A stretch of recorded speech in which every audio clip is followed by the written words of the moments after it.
চারটা আসলে পিলারের মধ্যে থাকে: accountability, responsibility, transparency and fairness. এখানে ফেয়ারনেসটাও একটা বড় বিষয়। তো ব্যাংকিং খাতের যে সুশাসন, এইখানেও এই চারটা পিলার যদি স্ট্রং হয় তাহলেই সুশাসনটা সঠিকভাবে প্রতিষ্ঠা হবে, এবং এই সুশাসন এনশিওর করা দায়িত্বটাও সবার মধ্যেই ন্যস্ত আছে। চরম একটা হয়েছে, ভঙ্গুর দশা হয়েছে। এই ভঙ্গুর দশার কবলে ব্যাংকিং সেক্টরকে পড়তে হতো না।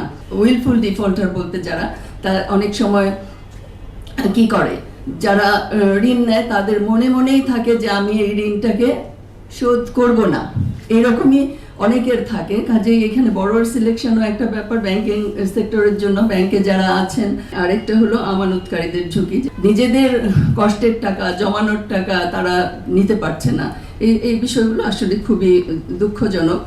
এই যে গণমাধ্যমের কারণে, পেপার পত্রিকায় পড়ে জনগণ যেটা জানে না, আসলে কিন্তু সবার পক্ষে জানা সম্ভব না, তারা সেই জিনিসগুলো তারা জানতে পারে এবং তারা সচেতন হয় যে কোথায় টাকা রাখবো, কোথায় কি করব ব্যাংকিং সেক্টরে, কোন ব্যাংক ভালো, কোন ব্যাংক কম ভালো, কোন ব্যাংক বেশি ভালো।